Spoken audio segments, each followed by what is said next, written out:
I'm kind of amazed right now because I've heard so much about you. And I was very fortunate that we were trying to throw a surprise for you, and I met secretly with your wife, Tammy, back there. Hey, Tammy.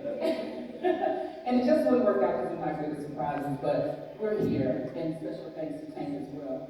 But we're here, and I'm going to start the question with you the same way I started with everybody that I asked the question of. Because here at St. Mike's, we focus on the liberal arts, which teaches students how to be free thinkers, and to get free. We focus on Catholic social teachings, which the first tenet of that is the dignity, keeping the dignity and self-respect of everybody intact, where we respect all life. And I want to ask you, first and foremost, simplest question, but a universal question. Who are you? Who am I?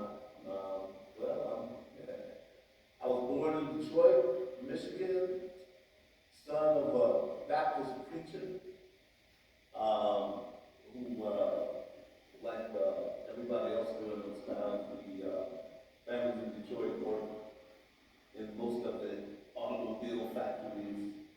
You know, when you come from Detroit, they say that, and I think it's true, that, you know, when you hear the churn of the factories all through the night, that's what drove the Motown. That's what drove Bob Seger.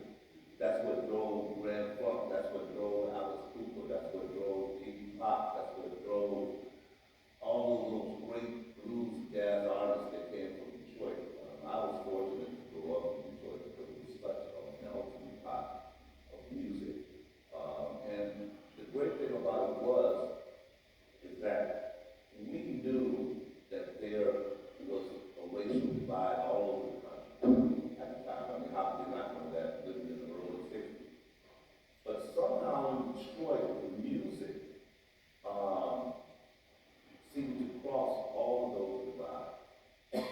I'll never forget when Barry Gordy gave Brian Epstein, the manager of the Beatles, permission to record Mr. Postman.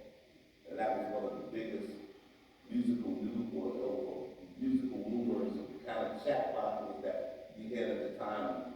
Everybody was saying like how the Beatles were so impressed with Motown that they wanted to come to Motown to record a song. Of course, they recorded it in London, but they still, you know. And, you know, it's kind of a thing where I think that, you know, when you talk about justice, equality, you know, the one thing we all have in common is music and food. If we could love each other as much as we love each other's music and food, I think the world would be 10 times better place than it is today. And I was fortunate enough to grow up in that melting pot of soul, the blues, and the rock. And, you know, I mean, it was just, that was just in our blood. So that's really who I am. I'm a musical child, grew up in Detroit, fortunate enough to have in my blood all of this wonderful music that just crossed every background, every color, every, you know, I mean, we started a rock band, my two brothers and I, David Jensen, started a rock band in Detroit in 1974. We actually started in 73, but, you know, my brother David, I mean, he was really trying to be on the cutting edge, and he decided to name the band that, which meant that, you know, back in the early 70s, you know, that, I mean, nobody wanted to have nothing to do with that. And, you know, we recorded an awesome album at the United Sound. We thought it was awesome at the time. And it just couldn't get nowhere. We couldn't really get nowhere. And it wasn't because of the music. We had one of the main rock and roll disc jockeys in Detroit from a radio station called W4, but WWWW, that was what they called it, W4. And he told us, he says, this record is really hot, man. He says, we really like rock and roll music, but you guys have to do something about that name. Nobody's going to want to do anything with that name.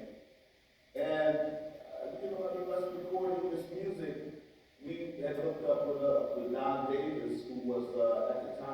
brought the biggest studio in Detroit, which was United Sound. This was the same studio that they're recording.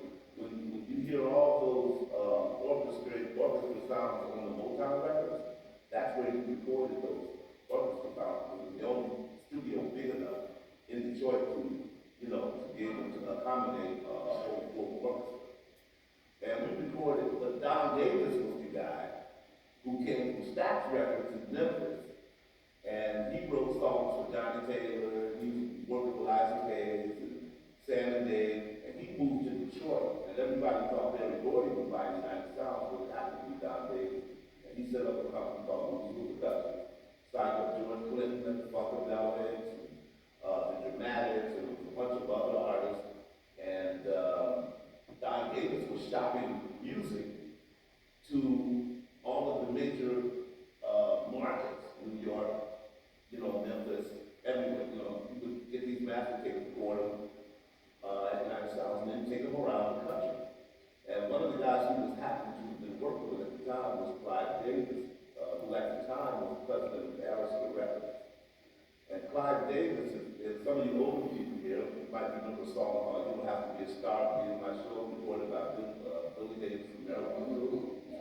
And he produced that record. And so him and Clyde had a good relationship because Clyde had signed that record up and had a big hit off of it. He won the Grammy Award.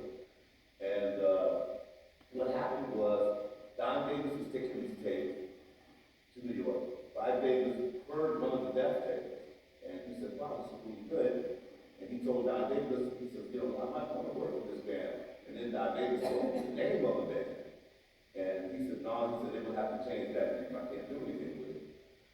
So, word got back to us. Don Davis sent word back to this number one guy, Brian Spears, who worked with us at this production company.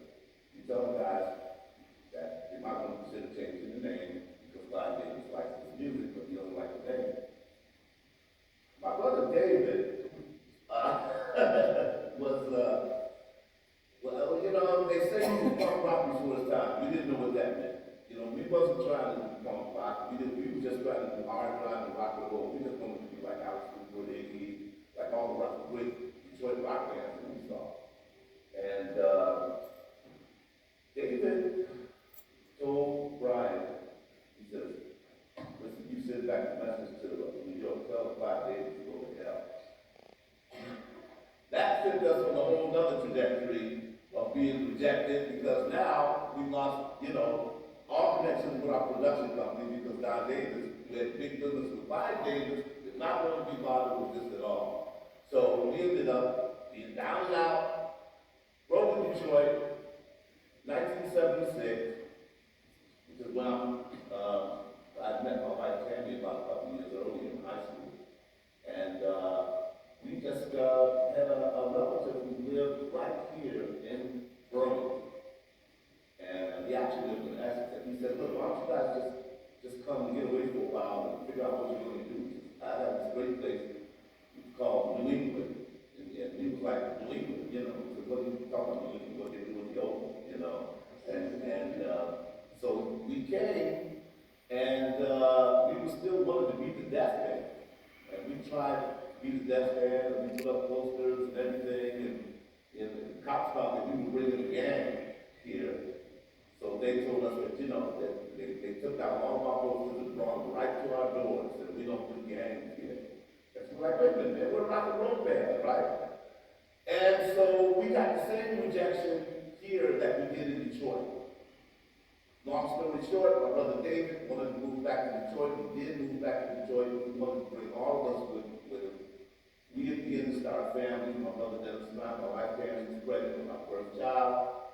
And it was hard to just, root up and go back to Detroit and what are you going to do, So for 2 years, almost 3 years, we were just a basic drum. We tried to stand up. Me and Dennis kept rehearsing our music, practicing our music, when we didn't have our guitar player. David was in Detroit, wanted us to come back. He thought we would come back here, he thought we would come back there.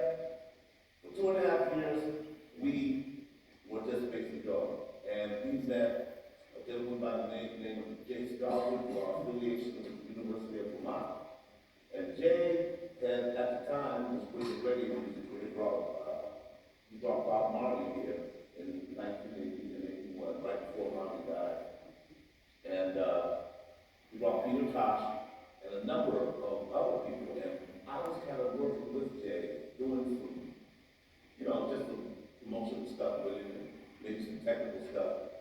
And it was at the Peter Tosh show. And me and my mother just, this music really makes it oriented, really. And but we met Peter Tosh backstage, and he told me, he said, well, we're thinking about starting reggae. And he looked at me and then my brother, and said, so what do you play? He said, then stop me, go. He said, I'll play bass. Bass and drum. He said, you must play reggae music. And so, that really got us right into the thing. But the real thing that got us hooked was another show where Black Uhuru had come. And what happened was they was coming from Montreal. Most of the bands either come from Boston to Burlington or from Montreal to Burlington. It's always split. Then you can stop. But what happened this particular time was that, hiking, they had to hiking, reggae music, reggae musicians, smoked a lot of weed, smoked a lot of marijuana at the time. This had to be, I don't know, maybe 1983. And so you know how the world felt about marijuana at the time.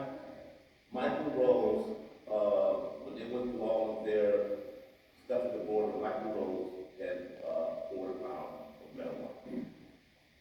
That was the beginning of the tour. They sent him right back to Jamaica. They did not even let him, and they left Ducky and Puma, the other 2 members, the Black Uhuru. They were just there. I mean, what are we going to do? Mykal Rose is the voice of Black Uhuru. But the thing about it was, for this special tour, is that they had Sly and Robbie as the taxi gang. That's the backup there. They were there. So it was a packed, full, sold-out show at the border.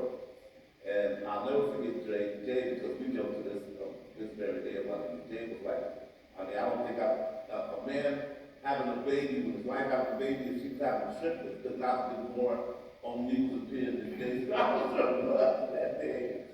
And so he's backstage, Ducky and Puma said they're not going on without Mykal. Mykal's gone.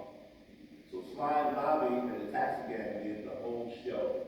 And they did it what they call dub-wise. In other words, it's just musical bass and drums. Every time they would go dub-wise, every time it was just Sly and Bobby, that whole crowd just erupted. It was crazy. So here, me and Dennis is on the side of the stage going, looking at each other going, Peter's like, you've got to play this music. This is bass and drums. So we started our Lamb's Bread in 1983. We quickly became, one of the first shows that we did was at a club called Hunt with a Cadillac band that was almost as unknown as we were at the time, called Fish. And well, that changed. yeah. And so we became, from about 1980, from the time we started, we became one of Vermont's most known reggae bands and drum reggae bands. And we branched out to Boston, to all of New England, and we quickly became very, very popular as one of the